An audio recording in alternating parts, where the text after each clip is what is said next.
Hi friends and students, எல்லோரும் எப்படி இருக்கீங்க? லாஸ்ட் 2 பார்ட் பார்த்தீங்களா? புரிஞ்சுதா? லாஸ்ட் வீடியோவில் ரிசல்டன்ட் ஃபோர்ஸில் கொஞ்சம் வாய்ஸ் ஓவர் அப்புறம் ஸ்லைடு கொஞ்சம் மிஸ் ஆகிருந்தது. 2-3 தடவை செக் பண்ணி தான் போட்டேன். பட் எப்போ மிஸ்டேக் ஆணுச்சுன்னு தெரியல. I am really sorry for that. அதை ஒரு தடவை பார்த்துட்டு நாம் இன்றைக்கி டாபிக்குள்ளே போவோம். ரிசல்டன்ட் ஃபோர்ஸ், தொகுப்பயன் விளைவு. When several forces act simultaneously on the same body, then the combined effect of the multiple forces can be represented by a single force called resultant force. ஒரு பொருள் மேலே ஏற்படுற நிறைய விசையோட மொத்த விளைவை தான் நாம் ரிசல்டன்ட் ஃபோர்ஸ், தொகுப்பயன் விளைவுன்னு சொல்கிறோம். இது எதுக்கு சமமாக இருக்கும் அப்படின்னு சொன்னால் அதோட வெக்டர் கூடுதலுக்கு சமமாக இருக்கும். வெக்டர் கூடுதல்னால் என்ன? நம்ம எண் மதிப்பு அல்லது திசை, மேக்னிடியூட் ஆர் டைரக்ஷன். நம்ம வீட்டில் ஒரு சோஃபா இருக்குது. அதை நீங்கள் ஒரு இடத்துலேருந்து அடுத்த இடத்துக்கு நகர்த்த முயற்சி பண்ணுறீங்க. ஒரு சைடு நீங்களும் இன்னொரு சைடு உங்கள் தம்பி ஆர் தங்கச்சி ஹெல்ப்புக்கு அழைச்சிக்கிறீங்க. இப்போது நீங்கள் 2 பேருமே ஒரே மாதிரி ஸ்பீட்லேயும் ஒரே டைரக்ஷன்லேயும் ஒரே திசையிலையும் தள்ளினீங்கன்னா அந்த இடத்துல எந்த வித்தியாசமும் இருக்காது. அப்போ F1 = F2 which means அங்கே ரிசல்டன்ட் ஃபோர்ஸ், தொகுப்பயன் விளைவு 0, F0 = 0. இது சமன் செய்யப்பட்ட விசை. இப்போ சமன் செய்யப்படாத விசைகள்னு எடுத்துப்போம். ஒன்று நீ வேகமாக தள்ளுற அல்லது அடுத்தவங்க வேகமாக தள்ளுறாங்க. நீ தான் F1ன்னு வச்சுப்போம், மறுமுனையில் இருக்கவங்கள F2ன்னு வச்சுப்போம். இப்போ நீ ஒரு ஒரு குறிப்பிட்ட ஸ்பீடில் தள்ளுற, அவங்க ஒரு குறிப்பிட்ட ஸ்பீடில் தள்ளுறாங்க. இப்போ எண் மதிப்பும் வேறு, திசையும் வேறு. இது மாதிரி இருக்கும்போது F1 நீ வேகமான விசை கொடுத்தனா F1 - F2ன்னு ஃபார்முலா இருக்கும்.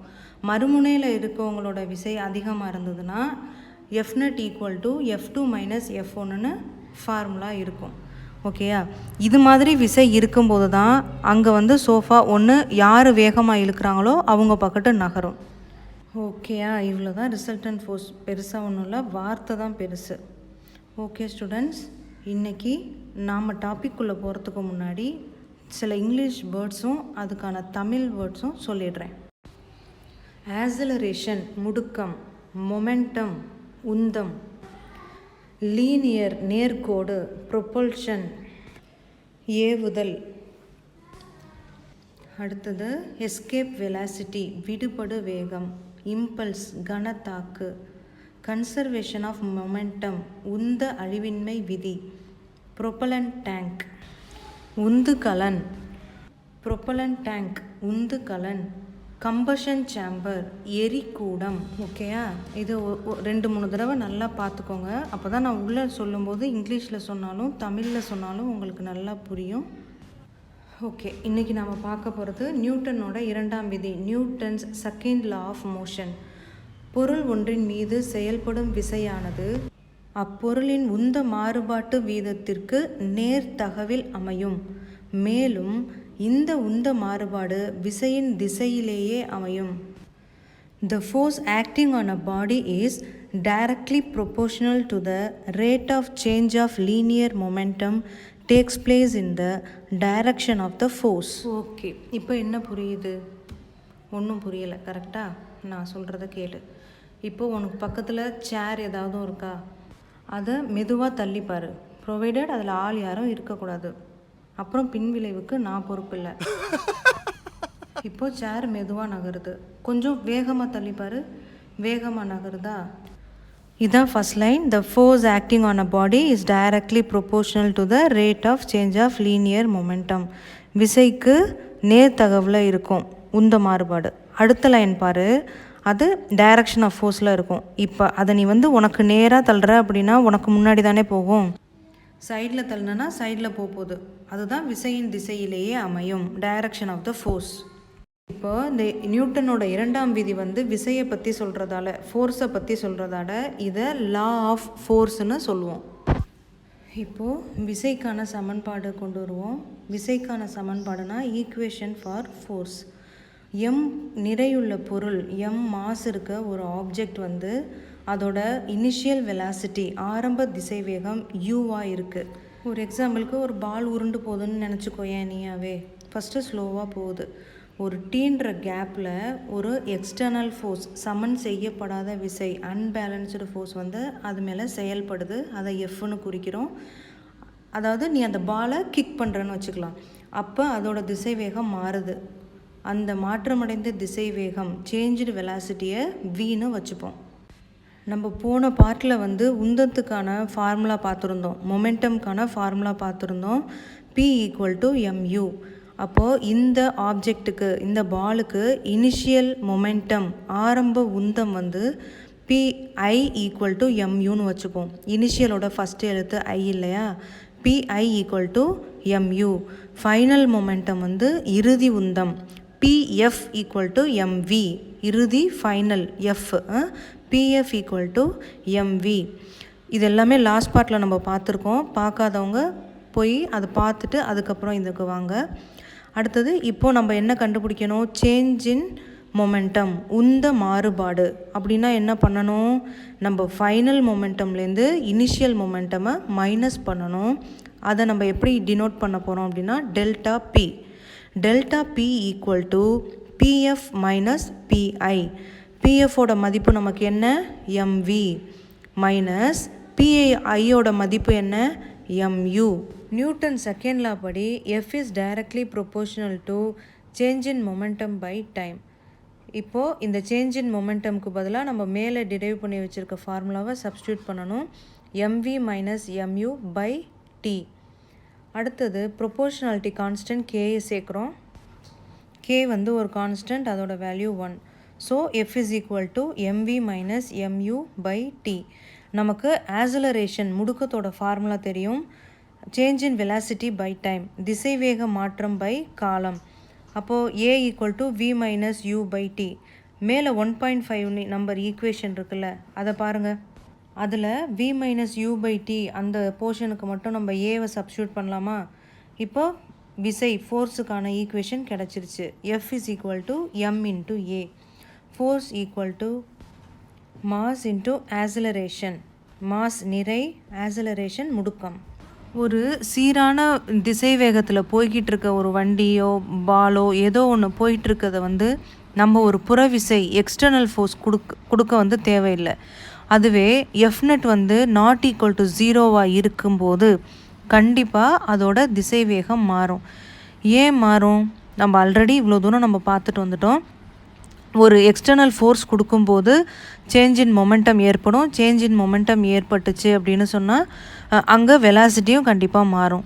இந்த சேஞ்ச் வந்து எய்தர் மேக்னிடியூட்லேயும் இருக்கலாம், அல்லது டைரக்ஷனில் இருக்கலாம், அல்லது ரெண்டுலேயுமே இருக்கலாம். ஒரு ஆக்ஸலரேஷனை ப்ரொடியூஸ் பண்ணுறதுக்கு நமக்கு ஃபோர்ஸ் தேவை. ஆக்ஸலரேஷன்னா முடுக்கம். ஒரு யூனிஃபார்ம் சர்க்குலர் மோஷனில் ஸ்பீட் வந்து கான்ஸ்டண்ட்டாக தான் இருக்கும். அதாவது இப்போ ரவுண்டாக நம்ம சுற்றிக்கிட்டே இருக்கோன்னே வச்சுக்கோங்களேன். நீங்களே ஓடுறீங்க, ரவுண்டாக ஓடிட்டே இருக்கீங்கன்னா நின்று ஓட மாட்டீங்க, ஒரே வேகத்தில் ஓடிட்டுருப்பீங்க. டைரக்ஷன் மட்டும்தான் மாறும், சுற்றி ஓடிட்டுருப்பீங்க. அப்போது முடுக்கம் வந்து அந்த ஆரத்தை பொறுத்து ஏற்படுது. ஆரம்னா ரேடியஸை பொறுத்து ஏற்படுது. இந்த முடுக்கத்துக்கு பேர் சென்ட்ரிபிட்டல் ஆக்ஸலரேஷன். இந்த முடுக்கம் ஏற்படுறதுக்கு காரணமாக இருக்க விசைக்கு பேர் சென்ட்ரிபிட்டல் ஃபோர்ஸ், மைய விலக்கு விசை. ஓகே, இப்போ ஃபோர்ஸோட யூனிட் என்னென்னு பார்த்துட்டு வந்துடுவோம். விசையின் அலகு. ஃபோர்ஸோட யூனிட் வந்து நியூட்டன் எஸ்ஐ சிஸ்டத்தில், சிஜிஎஸ் சிஸ்டத்தில் டைன். ஒரு நியூட்டன்னா என்ன, ஒரு நியூட்டன் அப்படின்றது 1 கிலோகிராம் மாஸ் நிறையுள்ள ஒரு பொருள் 1 m/s - 2 முடுக்கம், ஆக்ஸலரேஷனை உருவாக்குறதுக்கு தேவையானது தான் நியூட்டன். டைனும் அதே மாதிரி தான், பட் அதை விட இது சின்ன அலகு. 1 கிராம் எடையுள்ள ஒரு பொருள் வந்து 1 cm/s - 2 முடுக்கத்தை ஏற்படுத்துகிற அளவு தான் வந்து டைன். அடுத்தது யூனிட் ஃபோர்ஸ். நம்ம பார்த்தது யூனிட் ஆஃப் ஃபோர்ஸ், இது வந்து யூனிட் ஃபோர்ஸ், ஓரலகு விசை. ஓரலகு விசைங்கிறது 1 கிலோ எடையுள்ள பொருள் மேலே முடுக்கத்தை ஏற்படுறதுக்கு தேவையான விசை தான் வந்து யூனிட் ஃபோர்ஸ். 1 kg மாஸ் இருக்க பாடியில் 1 ms/-2 ஆக்ஸலரேஷனை ப்ரொடியூஸ் பண்ணுறதுக்கு தேவையான ஃபோர்ஸ் தான் யூனிட் ஃபோர்ஸ். நல்லா கவனிச்சுக்கோங்க. யூனிட் ஆஃப் ஃபோர்ஸ் நியூட்டன்றது வேறு டெஃபினேஷன், யூனிட் ஃபோர்ஸ் இது வேறு டெஃபினேஷன். அதில் வந்து 1 kg மாஸ் ஃபார் அ பாடி, அந்த அந்த பொருளுக்கு தேவையான விசை அப்படின்னு சொல்லுவோம். யூனிட் ஃபோர்ஸுன்றது இந்த பொருள் மேலே நாம் ஏற்படுத்துகிற ஆக்ஸலரேஷனுக்கான விசை. புரியுதா? நல்லா புரிஞ்சுக்கோங்க. டெஃபினேஷன் கொஸ்டின் கேட்கும்போது மாற்றி எழுதிடக்கூடாது. லிசன் ஸ்டூடெண்ட்ஸ், அடுத்தது கிராவிடேஷ்னல் யூனிட் ஆஃப் ஃபோர்ஸ், ஈர்ப்பியல் அலகு. இது வந்து இங்கிலீஷில் கூட அவ்வளோ இதுவாக டிஃபைன்டாக கொடுக்கல, தமிழில் கொடுத்துருக்காங்க பாருங்கள். ஓரலகு நிறையுள்ள 1 கிலோகிராம் பொருள் ஒன்றை புவியின் ஈர்ப்பு முடுக்கத்திற்கு இணையாக முடுக்குவிக்க தேவைப்படும் விசையின் அலகு. ஓரலகு நிறையுள்ள அப்படின்னா யூனிட் மாஸ் தான், 1 கிலோகிராம். ஓகேயா? 1 kg. நம்ம ஆக்ஸலரேஷன் டியூ டு கிராவிட்டி, புவியின் ஈர்ப்பு முடுக்கம், அது என்னது? 9.8 m/s². ஓகேவா? இந்த 1 கிலோகிராம் மாஸ் இருக்க பாடியை வந்து இந்த ஆக்ஸலரேஷன் டியூ டு கிராவிட்டிக்கு ஈக்குவலாக நம்ம ஆக்ஸலரேட் பண்ணுறதுக்கு தேவையான ஃபோர்ஸ் தான் கிராவிடேஷ்னல் யூனிட் ஆஃப் ஃபோர்ஸ். என்னென்னா கேஜிஎஃப். கேஜிஎஃப் படம் இல்லை, gravitational unit of force. Okay students, இன்றைக்கி வீடியோ கொஞ்சம் ரொம்ப லென்த்தியாக தான் போயிட்டுருக்கு. பட் நோ அதர் வே, நம்ம பார்த்து தானே ஆகணும் லெசன்ஸ்லாம். ஓகே, இப்போது அடுத்தது இம்பல்ஸ், கனத்தாக்கு. இம்பல்ஸ் கனத்தாக்கம்னா உங்களுக்கு என்ன தோணுது? நீங்கள் தான் மிஸ் எங்களை வச்சு தாக்குன்னு தாக்குறீங்கன்னு தோணுதா? அதே கூட வச்சுக்கலாம். கொஞ்ச நேரத்தில் எவ்வளோ அதிகமாக வந்து தாக்குறோமோ அந்த தாக்கம் தான் கனத்தாக்கம், இம்பல்ஸ். ஓகே, நம்ம டெஃபினேஷன்ஸ்க்கு வருவோம். A large force acting for a very short interval of time. மிக குறைந்த கால அளவில் மிக அதிக அளவு செயல்படும் விசை தான் இம்பல்ஸ், கனத்தாக்கம்னு சொல்கிறோம். கனத்தாக்கம் ஜேன்னு குறிப்பிடுறாங்க. J = F × T. எஃப் நமக்கு என்ன? செகண்ட் லாலேருந்து நம்ம டிரைவ் பண்ணோம்ல, எஃப் ΔP/T. ΔPங்கிறது சேஞ்ச் இன் மொமெண்டம். இப்போது இந்த F = ΔP/Tயை நாம் அப்படியே மாற்றி எழுதுவோம். ΔP இங்கே டிவிஷனில் இருக்க Tயை இந்த சைடு கொண்டு வருவோம், LHS சைடு கொண்டு வருவோம். அப்போது F × Tன்னு ஆகுமா? இந்த ΔP அப்படியே இருக்கும். F × Tங்கிறது நம்ம இம்பல்ஸ் J. அப்போ J = ΔP. Impulse = magnitude of change in momentum. உந்த மாறுபாடு தான் இம்பல்ஸ், கனத்தாக்கம். இதோட அலகு, இம்பல்ஸோட அலகு kg ms⁻⁻1 or ns, newton second. nsனா நியூட்டன் செகண்ட். இப்போ இந்த இம்பல்ஸ் வந்து 2 விதமாக இருக்கலாம். அது எப்படி அப்படின்னு சொன்னால், மோதல் காலம் குறைவாகவும் கனத்தாக்கு விசை அதிகமாகவும் இருக்கிறது. மோதல் காலம் அதிகமாகவும் கனத்தாக்கு விசை குறைவாகவும் இருக்கிறது. இந்த 2 கேசஸில் இந்த இம்பல்ஸ் வரும். இதுக்கு ஒரு நல்ல எக்ஸாம்பிள் என்னன்னு பார்த்தீங்கன்னா, உங்களுக்கு பிடிச்ச கிரிக்கெட்டே வச்சுக்கலாம். கிரிக்கெட்டில் பால் அடித்ததுக்கப்புறம் வேகமாக வரும்போது அவங்க பாலை பிடிக்கும்போது அப்படியே பிடிக்க மாட்டாங்க, கையை கொஞ்சம் பேக்கில் கொண்டுட்டு போயிட்டு தான் பிடிப்பாங்க. இது எதுக்காக அப்படின்னு சொன்னால், அந்த கையில் பந்து வந்து ஏற்படுத்துகிற அந்த கனத்தாக்கு விசையின் அளவை குறைக்கிறதுக்காக அதோட மோதிர காலத்தை வந்து அவங்க அதிகரிக்கிறாங்க.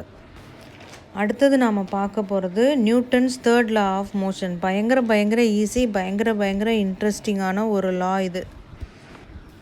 For every action there is an equal and opposite reaction. They always act on 2 different bodies. அதாவது FB = -FA. ஒவ்வொரு விசைக்கும் சமமான எதிர் விசை உண்டு. இதை நான் எக்ஸ்பிளைன் பண்ணவே தேவையில்லைன்னு நினைக்கிறேன். எக்ஸாம்பிள்ஸ் பார்க்கலாம். ஒரு துப்பாக்கி, அதில் நம்ம புல்லட் போடும்போது அங்கே என்ன நடக்குது நல்லா கவனிங்க. கன்று ரீகாயில் ஆகி புல்லட் முன்னாடி போகிறதுக்கு சமமாக அந்த கன்று பின்னாடி நகருது. நல்லா பாருங்கள், புல்லட் முன்னாடி போகும்போது கன்று பின்னாடி போகுது. அந்த புல்லட் முன்னாடி போகிறது தான் ஆக்ஷன். அதை ஈக்குவல் பண்ணுறதுக்காக கன் பின்னாடி நகருது இல்லையா, அது ரியாக்ஷன். அடுத்தது ஒரு பறவை பறக்கிறது. பறவை வந்து ரெக்கையால் காற்று கீழே தள்ளுது, அது ஆக்ஷன். அந்த காற்று அதுக்கு ஆப்போசிட்டாக அதை மேலே தள்ளுது, அது ரியாக்ஷன். அடுத்த எக்ஸாம்பிள், நாம் ஸ்விம் பண்ணுறது. நாம் ஸ்விம் பண்ணும்போது கையை பின்னோக்கி தள்ளுவோம், அது ஆக்ஷன். வாட்டர் தண்ணி நம்மளை வந்து முன்னாடி தள்ளும், அது reaction. Come on students, next topic conservation of linear momentum. இதுலேயும் ஒன்றும் புதுசாக சொல்லலை. எந்த ஒரு எக்ஸ்டர்னல் ஃபோர்ஸும் வந்து ஒரு ஆப்ஜெக்ட் மேலே படாத வரைக்கும் அதோட லீனியர் மொமெண்டமில் எந்த சேஞ்சும் இருக்காதுன்னு சொல்கிறாங்க. இதுக்கு ஒரு இல்லஸ்ட்ரேஷன் இருக்குது. ஆல்ரெடி நமக்கு 16 minutes ஆகிடுச்சு. நான் அதை நெக்ஸ்ட் வீடியோவில் போடுறேன். நம்ம தேர்ட் லாவை மட்டும் இன்றைக்கி முடிச்சிடலாம். அடுத்தது ராக்கெட் ப்ரொபல்ஷன். ராக்கெட் ப்ரொபல்ஷன் வந்து இந்த கன்சர்வேஷன் ஆஃப் லீனியர் மொமெண்ட்டையும் தேர்ட் லா ஆஃப் மோஷனையும் வச்சு தான் நடக்குது. ராக்கெட்டில் வந்து ஃபியூயலை ஃபில் பண்ணிடுவாங்க ப்ரொப்பலன் டேங்க்கில், அதாவது உந்துகலன். ப்ரொப்பலன் டேங்க்னால் உந்துகலனில் வந்துடுவாங்க. அப்போது அதை ஃபயர் பண்ணதுக்கப்புறம் எரியூட்டுறதுக்கப்புறம் அந்த ஃபியூயல் வந்து உள்ளேயே எரியும், பேர்ன் ஆகும். அதுலேருந்து ஹாட் கேஸ் வெளியாகும். எங்கே வெளியாகும்? அந்த நாசில் வால் பகுதியில் தான் வெளியாகும். அப்போது அந்த இடத்துல ஒரு ஹியூஜ் மொமெண்டம் வந்து ப்ரொடியூஸ் ஆகுது. இதுக்கு ஈக்குவல் அண்ட் ஆப்போசிட் ரியாக்ஷனாக என்னாகும்? ராக்கெட் வந்து மேலே ப்ரொஜெக்ட் ஆகி பறக்க ஆரம்பிச்சிடும். ஃபியூயல் தீர்ற வரைக்கும் ஸ்டெப் பை ஸ்டெப்பாக அதோட மாஸ் வந்து குறையுது. இது கன்சர்வேஷன் ஆஃப் மொமெண்டம் படி என்ன ஆகுது அப்படின்னா, மாஸ் குறைய குறைய வெலாசிட்டி அதிகமாகுது. ஒரு கட்டத்தில் என்ன ஆகும் அப்படின்னு பார்த்தீங்கன்னா, அது நம்ம கிராவிடேஷன் புல்லை விட்டே நகர்ந்து போயிடும். அந்த இடத்த தான், அந்த திசை வேகத்தை தான் என்ன சொல்கிறாங்கன்னா எஸ்கேப் வெலாசிட்டி, விடுபடு வேகம் அப்படின்னு சொல்கிறாங்க. ஒரு குறிப்பிட்ட உயரத்தில் ராக்கெட் புவியின் ஈர்ப்பு விசையினை தவிர்த்து விட்டு செல்லும் வகையில் திசை வேகம் உச்சத்தை அடைகிறது. இது விடுபடு வேகம். Escape from the gravitational pull of the earth தான் escape velocity. Okay students, that's all for today. உங்களுக்கு எல்லாமே புரிஞ்சிருக்கும்னு நினைக்கிறேன். நீங்கள் இன்றைக்கி தான் நம்ம சேனலை பார்க்குறீங்க அப்படின்னு சொன்னால், இந்த channel full and full educative ஆனது. நான் நடத்துகிறது உங்களுக்கு புரியுது, பிடிச்சிருக்குன்னு சொன்னால் ஒரு தடவை சேனலுக்கு விசிட் பண்ணுங்கள்.